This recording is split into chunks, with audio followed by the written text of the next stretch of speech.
Hi all.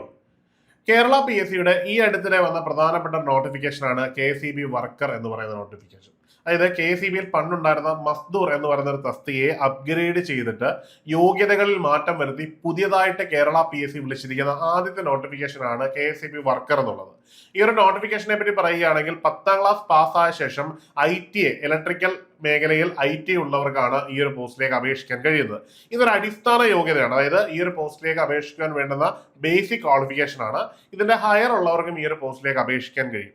അപ്പോൾ ഈ ഒരു പോസ്റ്റുമായിട്ട് ബന്ധപ്പെട്ട ഉദ്യോഗാർത്ഥികൾക്കിടയിൽ നിന്ന് ഒത്തിരി സംശയങ്ങൾ നിരന്തരമായിട്ട് ഉയർന്നു വരുന്നത് നമുക്ക് ശ്രദ്ധയിൽപ്പെട്ടിട്ടുണ്ട്. അപ്പോൾ നിങ്ങളുടെ സംശയങ്ങൾ വളരെ ജെന്യുവിനാണ്. അതായത് ബിടെക്കുകാർക്ക് അപേക്ഷിക്കാൻ കഴിയുമോ, ഡിപ്ലോമ യോഗ്യതയുള്ളവർക്ക് അപേക്ഷിക്കാൻ കഴിയുമോ, ഈ ഒരു എക്സാമിനേഷൻ ആദ്യമായിട്ട് നടക്കുന്നത് കൊണ്ട് തന്നെ ഇതിന്റെ കോമ്പറ്റീഷൻ ലെവൽ എന്താവും, ഇതിന്റെ ചോദ്യങ്ങളുടെ നിലവാരം എങ്ങനെയായിരിക്കും, ഏത് മീഡിയത്തിലായിരിക്കും എക്സാമിനേഷൻ നടക്കുന്നത് തുടങ്ങിയ ധാരാളം സംശയങ്ങൾ ഉദ്യോഗാർത്ഥികൾക്കിടയിൽ ഉയർന്നു വരികയാണ്. നമ്മുടെ ഭാഗത്ത് നേരിട്ട് ചോദിക്കുന്നവരോടൊക്കെ നമ്മൾ ഈ ഒരു സംശയം ദൂരീകരിച്ച് വിടുന്നതുകൊണ്ട് അപ്പോൾ എല്ലാവർക്കും ഒരു പക്ഷേ ഇത് നമ്മളെ വിളിച്ച് ചോദിക്കാനുള്ള അവസരം നിങ്ങൾക്ക് ഉണ്ടാവണമെന്നില്ല. അപ്പോൾ ഇങ്ങനെ ഒരു വലിയ സംശയം നിലനിൽക്കുന്നുണ്ട്. നിങ്ങളുടെ സംശയങ്ങൾ കംപ്ലീറ്റ് ആയിട്ട് പരിഹരിക്കുന്നതിനായിട്ട് ഏണസ്റ്റ് അക്കാഡമി ഒരു അവസരം നിങ്ങൾക്ക് നൽകുകയാണ്.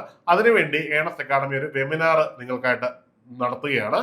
ഈ ഒരു വെബിനാർ നിങ്ങൾക്കായിട്ട് നടത്തുന്നത് മെയ് മാസം 10ാം തീയതി വൈകുന്നേരം 7 മണിക്കാണ്. അപ്പോൾ ഈ ഒരു വെബിനാറിൽ നേരിട്ട് പങ്കെടുക്കാൻ ശ്രമിക്കണം.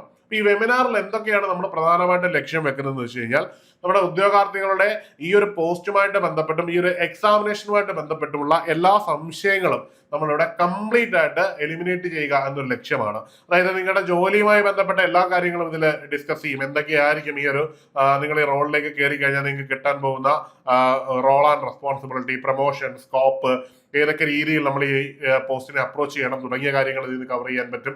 അതുപോലെ തന്നെ ഈ ഒരു എക്സാമിനേഷനുള്ള തയ്യാറെടുപ്പുകൾ, ഏതൊക്കെ രീതിയിൽ നിങ്ങൾ തയ്യാറെടുത്താൽ ഈ ഒരു എക്സാമിനേഷനിൽ ആദ്യത്തെ റാങ്കുകളിൽ എത്താൻ പറ്റും, ഇതിന്റെ കോമ്പറ്റീഷൻ ലെവൽ എങ്ങനെയായിരിക്കും, ഒരു ITA ഉദ്യോഗാർത്ഥിയും എങ്ങനെയാണ് ഈ ഒരു എക്സാമിനേഷൻ അപ്രോച്ച് ചെയ്യേണ്ടത്, ഈ ഒരു എക്സാമിനേഷനിലേക്ക് തന്നെ ബിടെക് ഡിപ്ലോമ യോഗ്യത ഉള്ളവർ കൂടി കടന്നു വരുമ്പോൾ എങ്ങനെയൊക്കെ ഈ ഒരു എക്സാമിനേഷൻ നമുക്ക് ഈസി ആയിട്ട് ടാക്കിൾ ചെയ്ത് റാങ്ക് ലിസ്റ്റിൽ ഉന്നത സ്ഥാനത്ത് എത്താൻ കഴിയും എന്നുള്ള കാര്യങ്ങൾ, അതുപോലെ തന്നെ ബിടെക്കുകാരുമായിട്ട് തന്നെ കമ്പീറ്റ് ചെയ്തിട്ട് ധാരാളം ITA യോഗ്യതയുള്ളവർ, ITA മാത്രമുള്ളവർ ഇത്തരത്തിലുള്ള നിരവധി എക്സാമിനേഷനിൽ ആദ്യത്തെ റാങ്കുകളിൽ വന്നിട്ടുള്ള കാര്യങ്ങൾ തുടങ്ങിയ നിരവധി സംശയങ്ങൾ നമ്മൾ ഈ ഒരു വെബിനാറിൽ അഡ്രസ് ചെയ്യുന്നുണ്ടായിരിക്കും.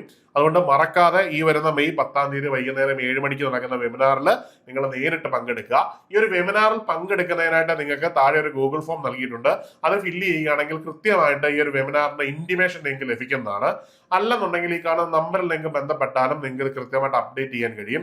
അപ്പോൾ ഈ ഒരു ഇന്റിമേഷൻ മറക്കാതെ തന്നെ നിങ്ങൾക്ക് കയറാനുള്ള ഒരു ഉപാധിയാണ്. അപ്പോൾ എത്രയും പെട്ടെന്ന് നിങ്ങൾ താഴെ കാണുന്ന ഗൂഗിൾ ഫോം ഫില്ല് ചെയ്ത് അല്ലെന്നുണ്ടെങ്കിൽ ഈ കാണുന്ന നമ്പറിൽ ബന്ധപ്പെട്ട് നിങ്ങൾ ഈ ഒരു വെബിനാറിൽ പങ്കെടുക്കുന്ന കാര്യം ഉറപ്പുവരുത്തുക.